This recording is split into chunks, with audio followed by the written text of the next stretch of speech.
Assalamualaikum warahmatullahi wabarakatuh. Bismillahirrahmanirrahim. Alhamdulillah. Nahmaduhu wa nasta'inuhu wa nastaghfiruh wa na'udzu billahi min syururi anfusina wa min sayyiati a'malina man yahdihillahu fala mudilla lahu wa may yudlilhu fala hadiya lahu wa asyhadu an la ilaha illallah wahdahu la syarika lahu wa asyhadu anna Muhammadan abduhu wa rasuluh. Tsumma amma ba'd. Ikhwah yang hadir secara online ataupun yang hadir secara offline, insyaallah dirahmati oleh Allah Subhanahu wa taala. Insyaallah kembali kita lanjutkan kajian kitab Umdatul Ahkam. Semoga yang akan kita bahas diberikan manfaat, diberikan keberkahan oleh Allah Subhanahu wa taala, insyaallah ya rabbal alamin. Dan semoga kegiatan ataupun kajian kita saat ini ataupun sebelumnya ataupun nanti di masa-masa yang mendatang, semoga diberikan pahala besar oleh Allah Subhanahu wa taala, insyaallah ya rabbal alamin. Bismillahirrahmanirrahim. Ini hadis yang ke-8 insyaallah yang kita bahas. An Amr bin Yahya al-Mazini an Abi qala syahidtu Amr bin Abi Hasan sa'ala Abdullah bin Zaid an wudu'i Rasulillah sallallahu alaihi wasallam. Ini hadis bersumberkan dari Amr bin Yahya al-Mazini. Beliau mendapatkan suatu hadis ini berasal dari ayahnya, berarti adalah Yahya al-Mazini. Ini apa Ustaz?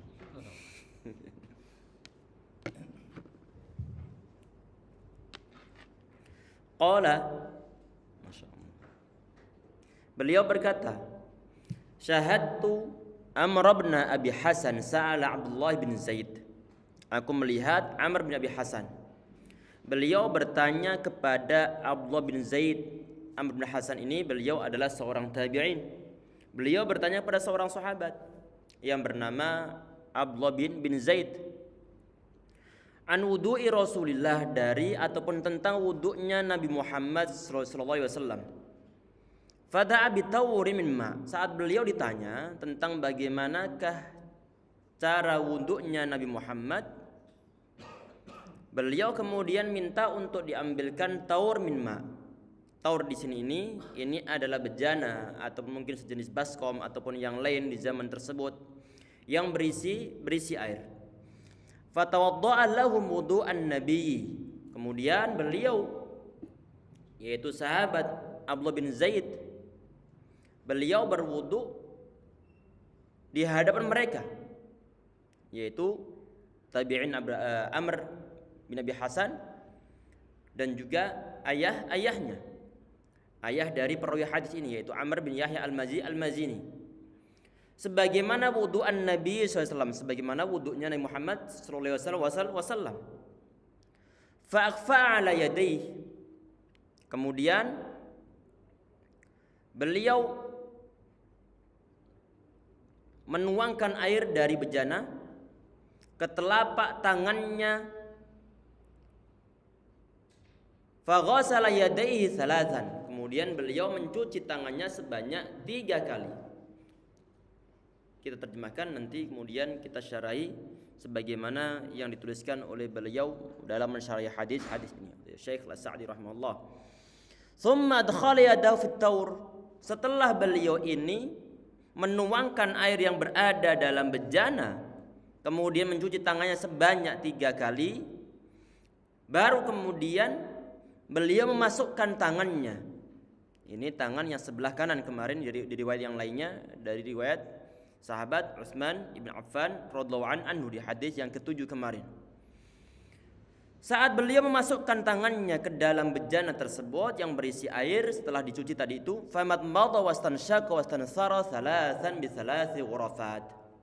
Kemudian beliau berkumur-kumur, kemudian beliau beristinsyak, kemudian beristinsyak kemarin adalah menghirup atau menghisap air lewat hidung. Wastansara thalathan. Kemudian beliau beristinsar, mengeluarkan air dari hidung sebanyak 3 kali. Ini adalah bisalasi ghurafat, dengan 3 kali cabuk-cabukan. Tsumma adkhala yadahu. Kemudian beliau kembali lagi memasukkan tangannya ke dalam bejana.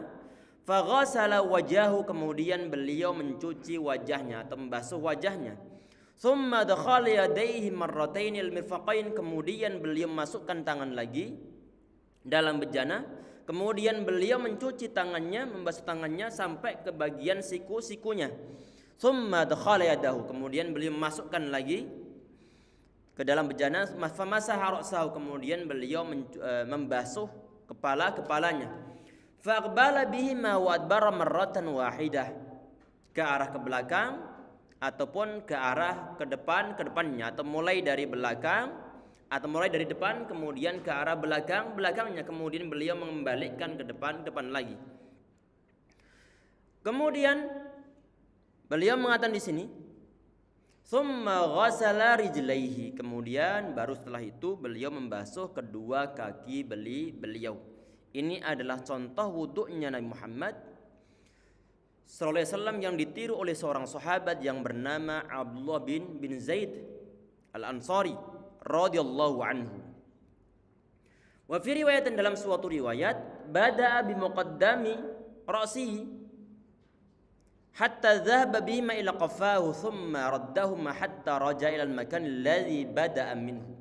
Ini dalam satu riwayat, ini tentang masalah membasuh kepala, dimulai dari bagian depan, kemudian diarahkan ke bagian tengkuknya, summa raddahuma, kemudian dibalikkan lagi ke keadaan semula di bagian depan lagi. Jadi begini, diputar ke belakang, kemudian balik ke depan, kembali ke tempat asal dari awal basuhan bagian rambut tersebut. Wa fi riwayatin, dan dalam suatu riwayat, atana Rasulullah fa akhrajna lahu ma'an fi tawri min sufrin. Di sini kami didatangi Muhammad sallallahu alaihi wasallam. Kemudian kami mengeluarkan untuk beliau air yang berada dalam at-taur ataupun dalam bejana. Bejananya di sini terbuat dari sufur.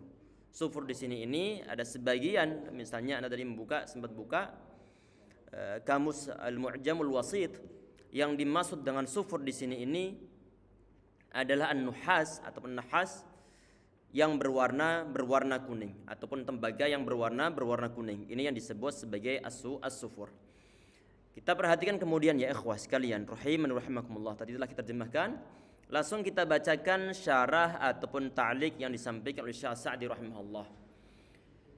Thumma dzakara sifata wudu'in Nabi sallallahu alaihi wasallam. Kita perhatikan di sini, ini di paragraf yang pertama. Beliau menyebutkan tentang sifat wudu'nya Nabi Muhammad.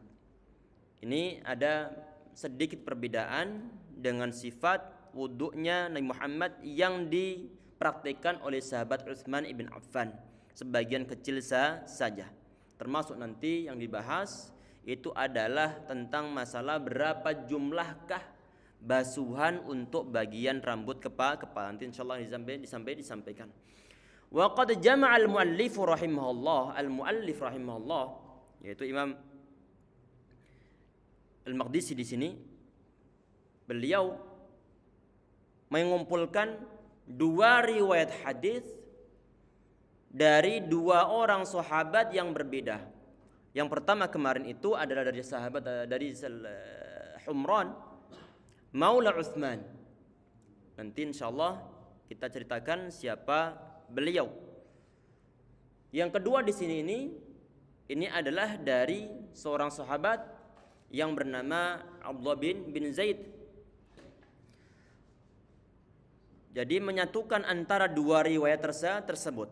Disebutkan di dalam kitab ini secara berurutan. Dua-duanya masing-masing adalah terdapat dalam Sahih Al-Bukhari.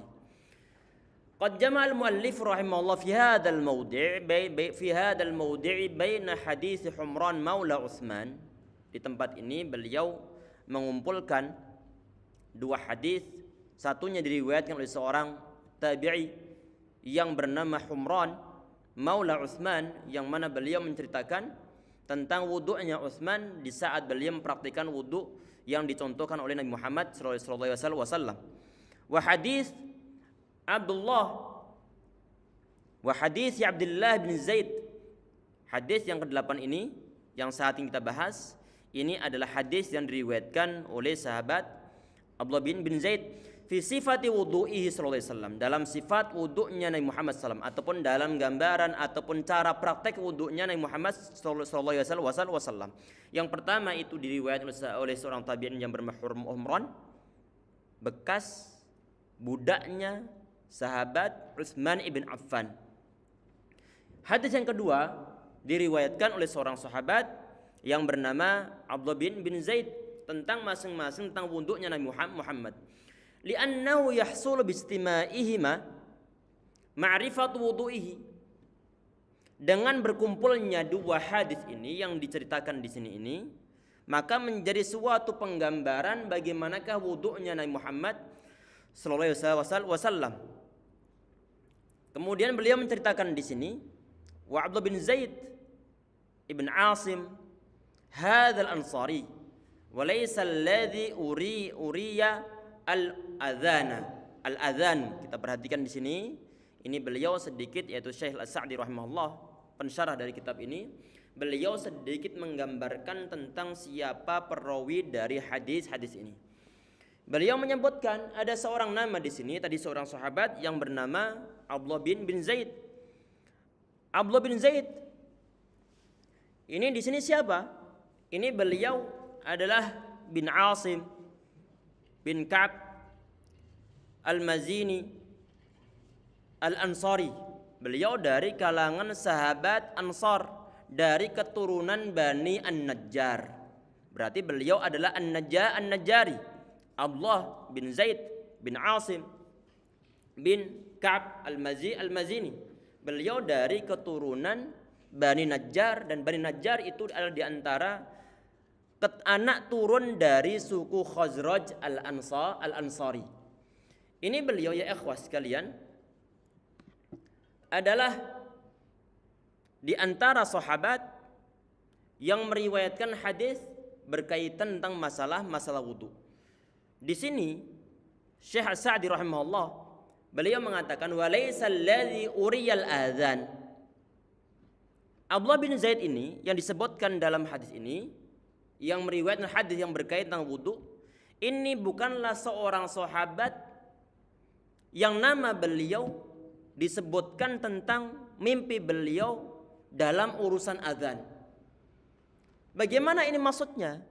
Awal-awal dulu, sebelum ada syariah yang berkaitan tentang azan, ini digambarkan oleh sahabat Abdullah bin Umar bin Khattab dalam suatu hadis yang sahih.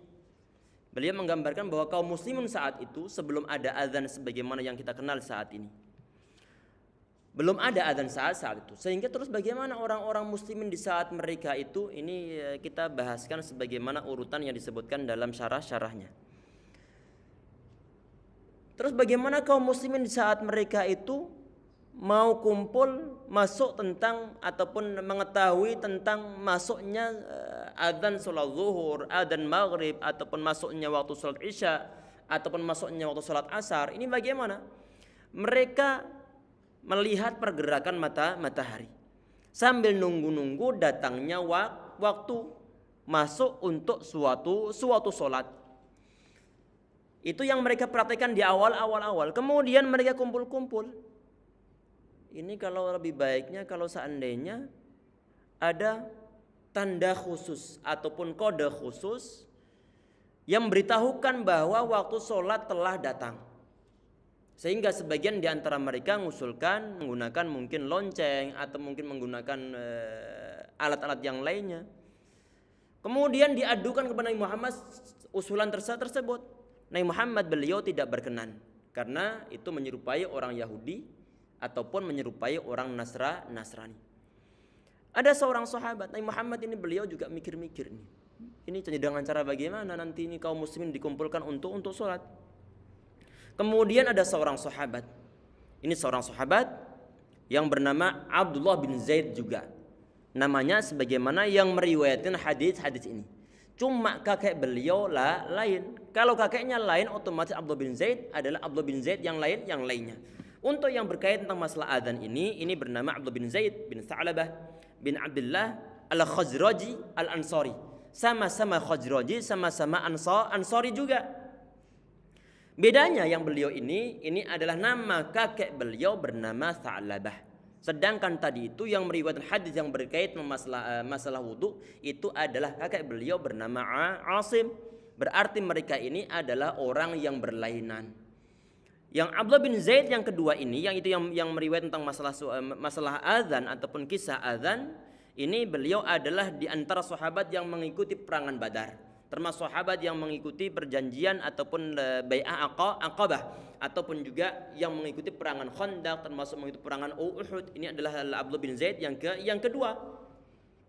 Saat kemudian ini Abdullah bin Zaid, beliau juga merasa memikirkan ini. Tahu-tahu kemudian malam harinya beliau bermimpi. Antara mimpi sama tersadar. Ada yang beritahukan beliau untuk azan itu agar dikumandangkan sebagaimana redaksi azan yang kita kenal saat ini. Kemudian di pagi harinya beliau langsung menemui Nabi Muhammad SAW. Menemui beliau. Beliau memuji Allah SWT. Alhamdulillah. Akhirnya kemudian beliau menyampaikan kepada sahabat bin Zaid, udah ente datangi sahabat Bilal bin Rabah untuk menyuarakan, untuk mengumandangkan azan, mengumandangkan pemberitahuan telah masuk waktu sholat sebagaimana bahasa azan redaksi yang telah engkau dapatkan dalam mimpi. Jelas ya? Ini ya ikhwas sekalian, kenapa kau diarahkan ke sahabat Bilal? Karena kata Nabi Muhammad di annau anda sautan minka. Karena beliau ini, yaitu sahabat Bilal, beliau suaranya lebih jernih, lebih terang, lebih lantang, lebih indah daripada yang engkau miliki. Sehingga kemudian mulai saat itu dikumandangkanlah azan sebagaimana yang kita kenal saat ini. Kemudian saat mendengar suara azan kaum muslimin ini, sahabat Umar bin Khattab beliau langsung bergegas ke sana. Bertemu dengan Nabi Muhammad. Beliau bilang, "Ya Rasulullah, anan juga bermimpi sebagaimana mimpi yang dapatkan oleh sahabat Abdullah bin Zaid." Nabi Muhammad kedua kalinya beliau mengucapkan Alhamdulillah. Yang yakin lagi beliau. Dalam suatu riwayat yang lain bahwa sahabat Umar bin Khattab itu beliau mengimpikan tentang masalah bahasa azan ini, redaksi azan, sampai sebanyak 20 marrah, sebanyak 20 kali. Ditegur Nabi Muhammad, kok ente enggak langsung beritahu dari awal? Karena aku malu katanya. Kata sahabat Umar bin Khattab. Ini dalam riwayat yang lainnya. Intinya di sini ini bahwa Abdullah bin Zaid ibn Tha'labah itu yang nanti yang berkait nama beliau yang disebutkan tentang masalah riwayat yang berkaitan masalah azan. Sedangkan Abdullah bin Zaid bin Asim ini beliau adalah yang meriwayatkan masalah wudu. Artinya dua orang ini walaupun toh sama-sama Abdullah bin Zaid, seorang sahabat bernama Abdullah, ayahnya bernama Zaid, ada dua orang ini Abdullah bin Zaid, sama-sama Abdullah bin Zaid, cuma kakak mereka berbeda. Ini yang dijelaskan, kita perhatikan, ini disampaikan oleh Syekh Sa'di rahimahullah di akhir paragraf yang pertama ini. Beliau mengatakan wa Abdullah bin Zaid bin Asim hadzal ansari wa laysa alladhi uriya al-adhan. Ini Abdullah bin Zaid bin Asim al-Ansari ini beliau adalah yang meriwayatkan hadis ini. Bukanlah beliau ini yang nama beliau disebutkan dalam pembahasan masalah azan. Berarti dua orang tersebut radhiyallahu anhuma, mereka adalah dua orang yang berbeda. Ini paragraf pertama disampaikan oleh Syekh Sa'di rahimahullah. Kemudian fayukhadhu min hadzainil haditsaini at-taslisu fi ghusl al-a'dha'il maghsulat. Bisa disimpulkan dari dua hadis ini at-taslisu fi ghusl al-a'dha'il maghsulat, yaitu membasuh sebanyak tiga kali untuk anggota-anggota dalam wudu.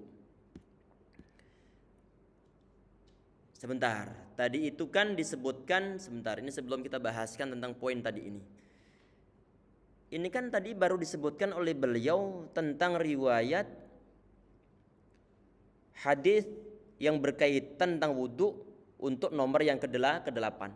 Sedangkan yang perawi hadis yang ke-7 yang kemarin kita bahas itu belum beliau sebutkan siapa yang meriwayatkan hadis tersebut.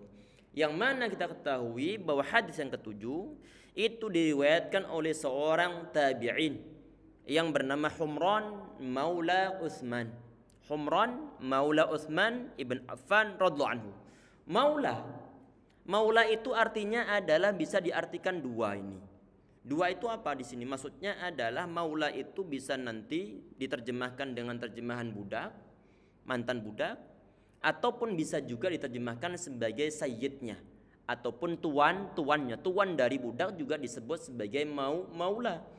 Terus untuk membedakan bagaimana? Untuk membedakan adalah dari siyakul kalamnya ataupun konteks saat itu. Ini ada Humran Maula Utsman bin Affan, maka beliau ini artinya adalah mantan budaknya sahabat Utsman ibn Affan radhiyallahu anhu. Budak ini dulunya ini adalah hasil kalah perang, terjadi perangan Ma'rakatul Tamr di masa pemerintahan sahabat Abu Bakar As-Siddiq radhiyallahu anhu.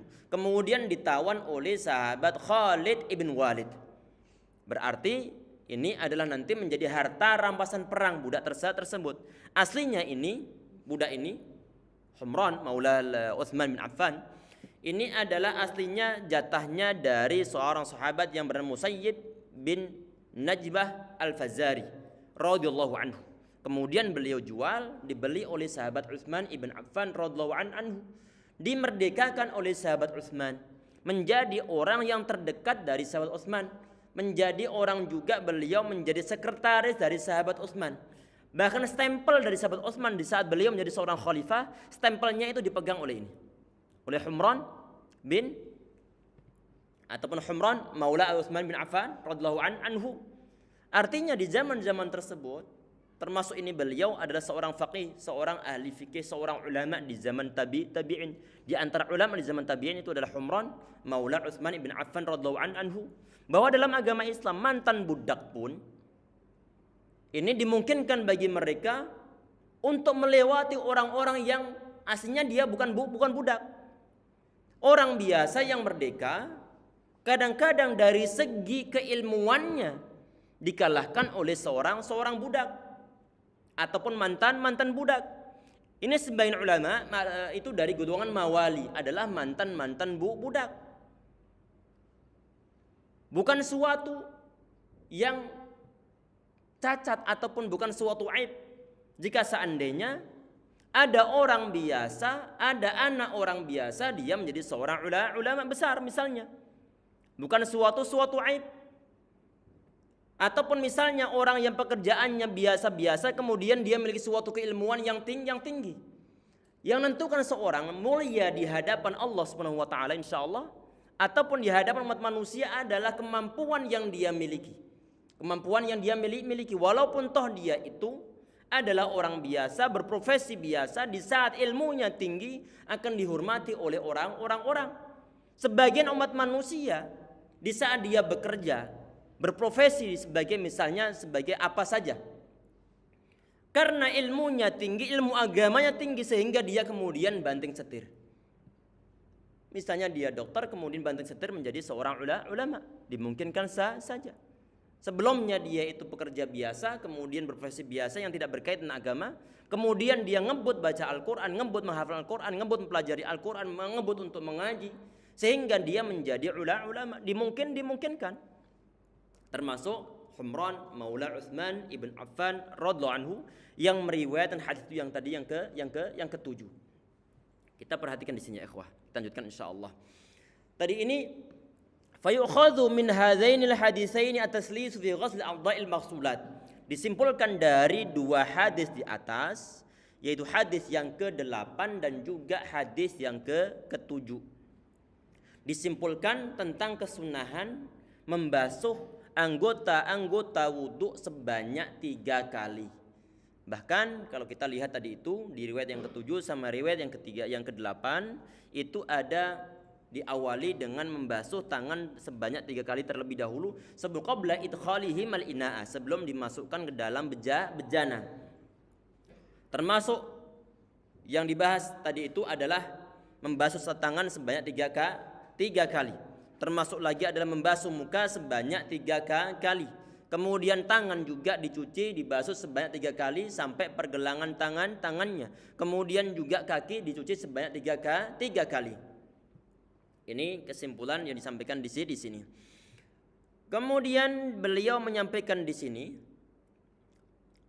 wa yuqayyadu itlaqu hadits Utsman fi mashir ra'si bi hadits Abdullah bin Zaid. Di dalam riwayat hadis yang diceritakan ataupun digambarkan wuduknya Nabi Muhammad yang digambarkan oleh sahabat Utsman bin Affan, di sana disebutkan kata-kata summa masaha bi ra'sihi.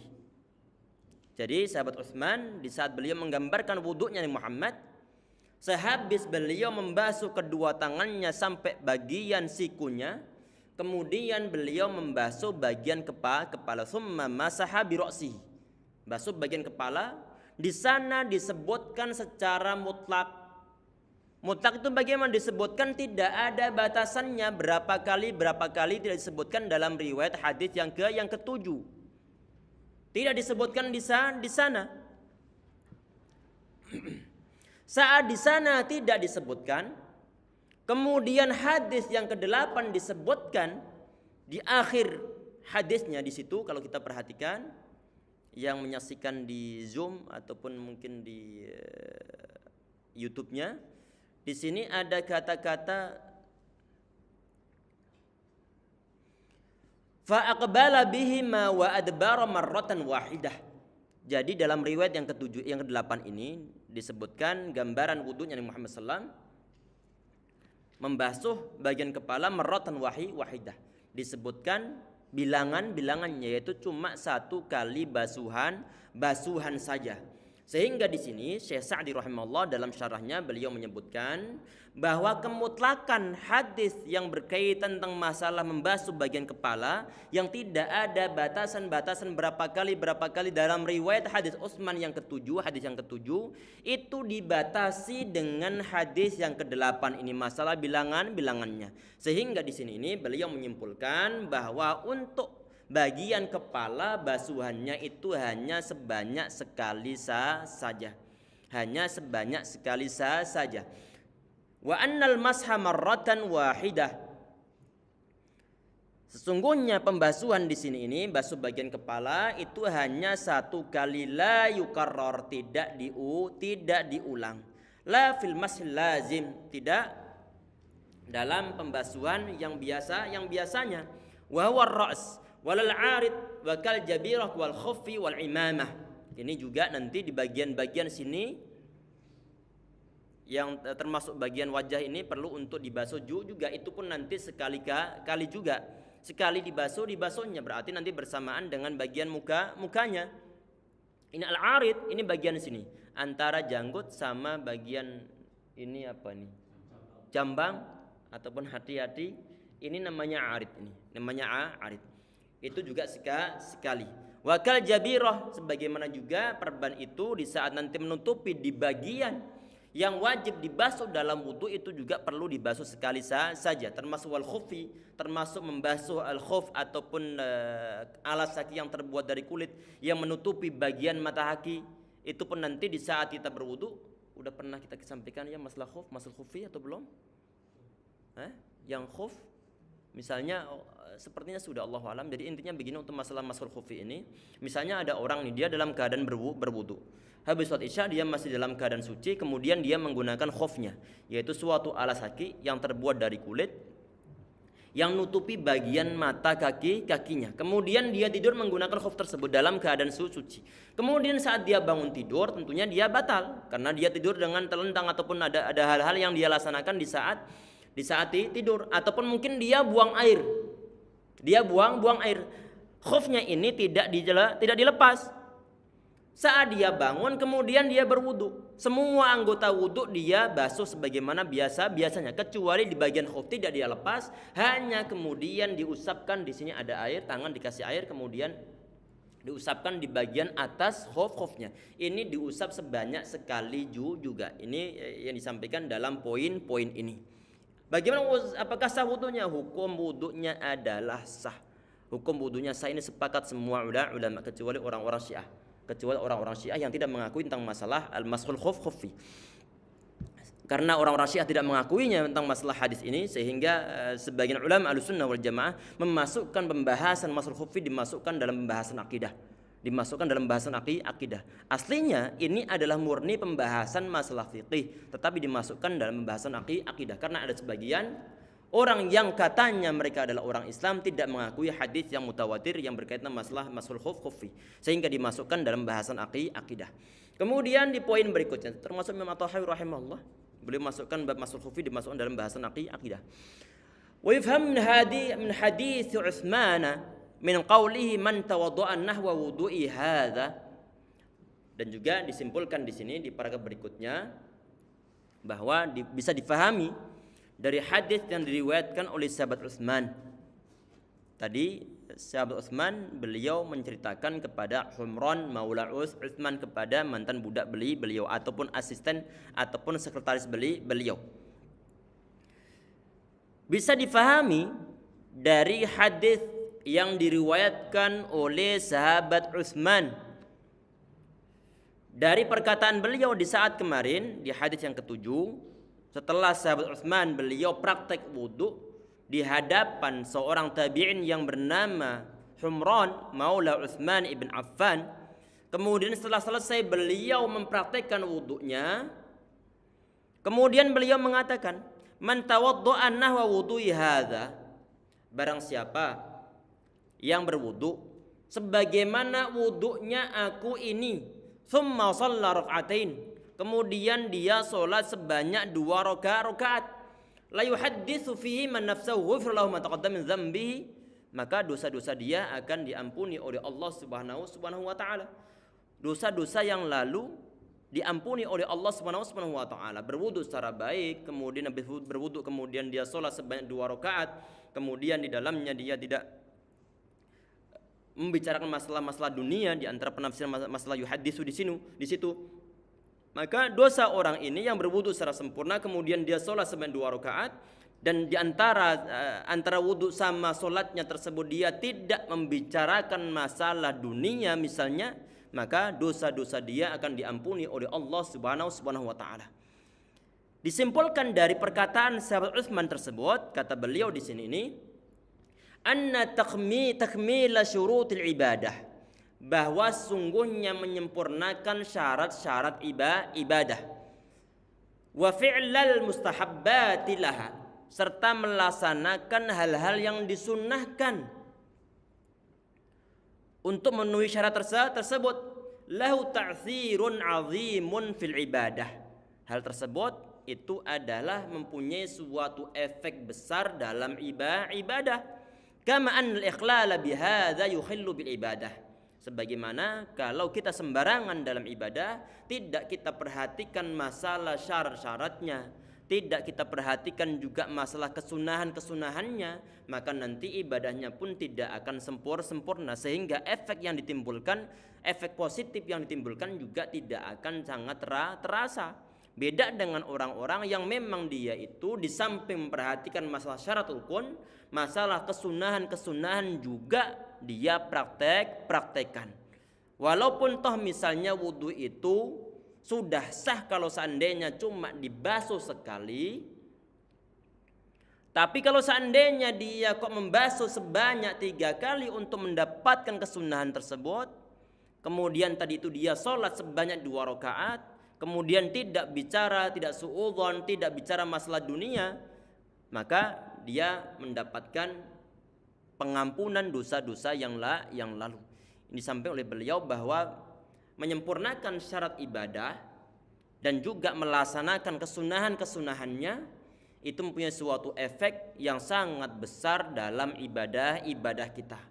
Oleh karena itu kita perlu perhatikan di saat kita berwudu, maka kesunahan-kesunahannya perlu untuk kita laksanakan, termasuk baca tasmiyah bismillahirrahmanirrahim, termasuk membasuh sebanyak 3 kali, termasuk misalnya ada at-takhlil bainal asabi, yaitu nyala-nyalain di antara jari jemari, termasuk at-tahlil bainal lihyatil kasthah, termasuk nanti nyala-nyalain jenggot yang tebal, termasuk nanti adalah memperbanyak sebanyak 3 kali tadi itu, termasuk nanti diantaranya adalah doa setelah berwudu.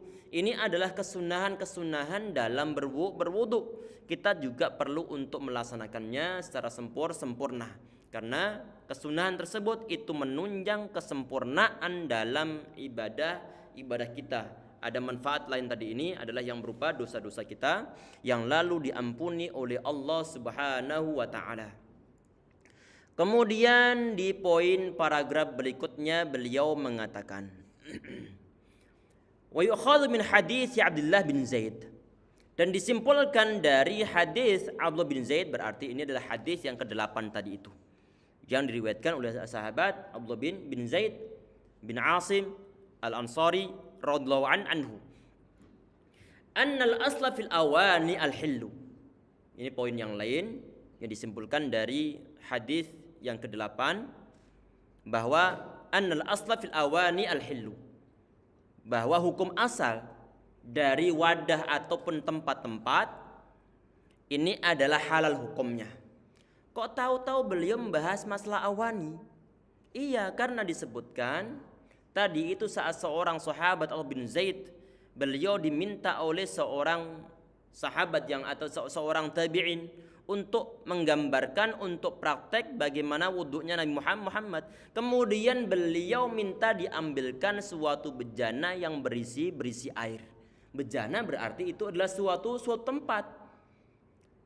Kemudian di sini juga di sebagian riwayatnya, kalau kita lihat fi riwayatan tadi itu, dalam suatu riwayat di sini disebutkan fa akhrajna lahu ma'an fit taurin min sufrin. Dalam suatu riwayat dikisahkan bahwa Nabi Muhammad di saat mendatangi kami, perawi hadis ini, kemudian kami itu mengambilkan suatu bejana yang terbuat dari sufur ataupun tembaga yang berwarna kuning. Di dalam hadisnya disebutkan masalah tembaga untuk dipakai sebagai wadah berwudu. Sehingga kemudian disimpulkan oleh para ulama, termasuk disimpulkan oleh Syekh As-Sa'di rahimahullah di sini dalam paragraf yang terakhir dari halaman 70 di sini, annal asla fil awani al-hillu. Jadi saat ditanya hukum suatu wadah itu apa? Hukum umumnya adalah halal. Mau wadah tersebut terbuat dari plastik lah, mau terbuat dari tembaga, mau terbuat dari besi, mau terbuat dari bambu yang dikosongi bagian tengahnya kemudian diisi air, dibuat padasan. Tahu padasan? Yang Jawa tahu insyaallah? Yang mungkin terbuat dari tanah atau mungkin terbuat dari bambu, diisi penuh airnya, bagian bawah dikasih lubang, disumpet pakai sandal jepit. Ingat masa-masa di kampung, tahu ya? Nah, ini mau terbuat dari apa saja, dari tanah, dari plastik, dari semen, monggo, kecuali memang ada pengharamannya dalam syariah agama Islam. Saat ditanya misalnya hukum masalah farji itu apa? Hukumnya adalah haram, hukum asalnya adalah haram. Kecuali nanti yang dengan proses dinikahi ataupun dengan milkul yamin dari zaman dahulu. Saat ditanya tentang masalah hukum asal dari makanan itu apa? Hukum asal adalah halal. Kecuali nanti ada info dari syariat, ada suatu dalil dari syariat yang mengharamkannya. Ini pun sama, masalah wadah saat ditanya hukum asal, al-aslu fil awani, hukum asal dari suatu bejana, suatu wadah itu apa? Hukum asal adalah halal. Kecuali memang ada pengharamannya. Apa di antaranya yang diharamkan? Di antaranya kita bacakan nanti ini. Kita bacakan dulu paragraf beliau. Annal asla fil awani al-hillu. Jadi hukum asal dari awani, wadah-wadah itu adalah halal. Sawa'un min nuhasin. Baik, ini ada yang harokatin nahasin, ada yang harokatin nuhasin. Nuhasin itu adalah tembaga. Baik wadah tersebut itu terbuat dari tembaga. Saat dipakai ditanya bagaimana hukumnya? Hukumnya halal, bukan suatu larangan. Kemudian sufrin di sini ini adalah tembaga yang berwarna kuning Ini terjemahan Anda lihat dari kitab Mu'jamul Wasit, dari kamus Mu'jamul Wasit. Aw ghairihi, ataupun yang lainnya.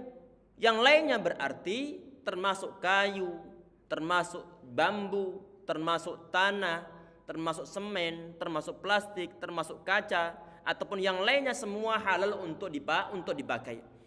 Fala yahrumu minha illa mastusniya.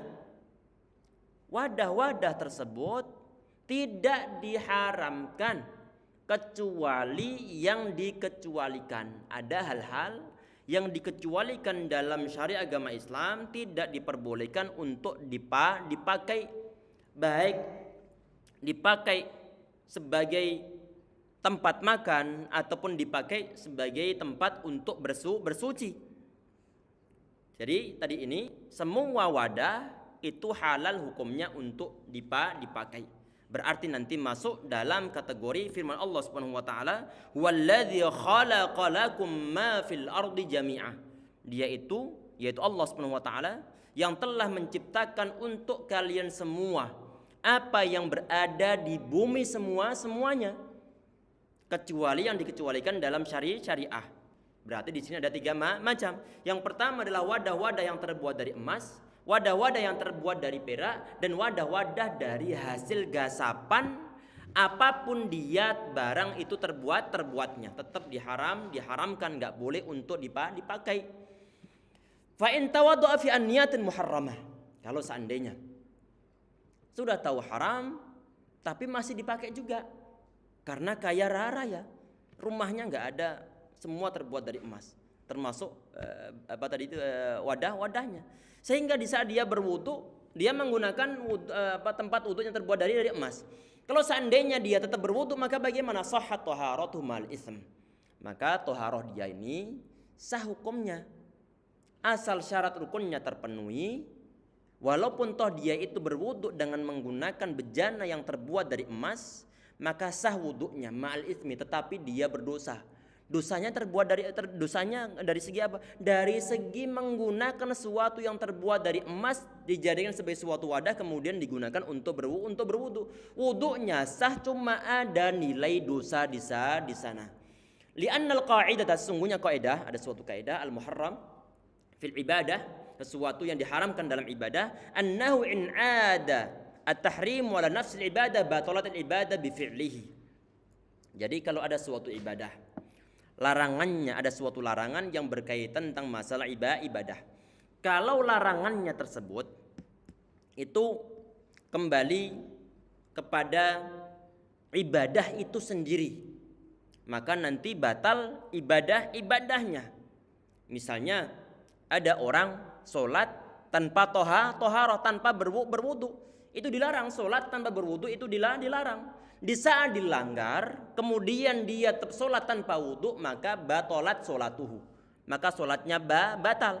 Kalau ada suatu hal larangan, tapi larangannya ini kembali kepada suatu yang bersifat eksternal, eksternal, maka bagaimana? Maka tidak batal ibadahnya, cuma disertai dengan dosa. Misalkan apa? Ada orang nih, ada orang dia sholat menggunakan cincin yang terbuat dari emas. Dia seorang laki-laki sholat menggunakan cincin yang terbuat dari emas. Sholatnya bagaimana? Kalau terpenuhi semua syaratnya, sholatnya sah, cuman dia berdosa. Kenapa kok begitu? Kenapa kok sholatnya sah? Karena larangannya itu kembali kepada sesuatu yang bersifat eksternal. Larangannya di mana? Larangannya dilarang laki-laki menggunakan cincin yang terbuat dari emas. Kok dia laksanakan? Maka bagaimana? Ibadahnya tetap sah, cuman dia berdosa. Dari segi apa? Dari segi menggunakan cincin tersebut. Jelas ya? Ini yang dimaksudkan oleh beliau di dalam poin-poin ini. Kita tambah sedikit insyaallah, kita sudah di akhir. Wa fihi, di dalam hadis ini disimpulkan juga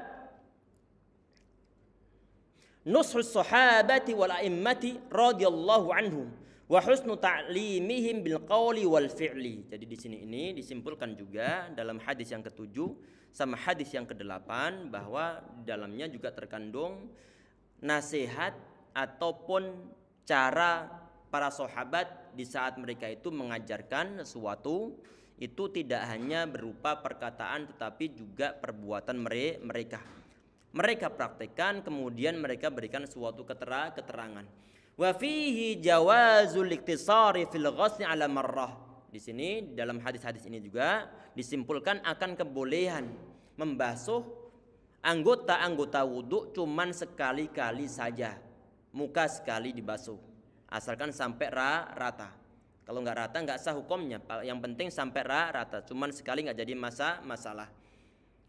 Minimal sekali, maksimal adalah 3 kali. Kalau lebih lagi afdal at-tasrih, tetapi yang utama di sini kata beliau dan ini adalah sepakat para ulama, yang lebih utama adalah sebanyak 3 kali. Dan barang siapa wa man zada 'ala tsalath, barang siapa yang melebihi dari 3 kali, faqad asaa wa ta'adda wa zalam, maka dia telah berbuat buruk dan juga telah melampaui batas dan dia juga telah berbuat suatu kezaliman.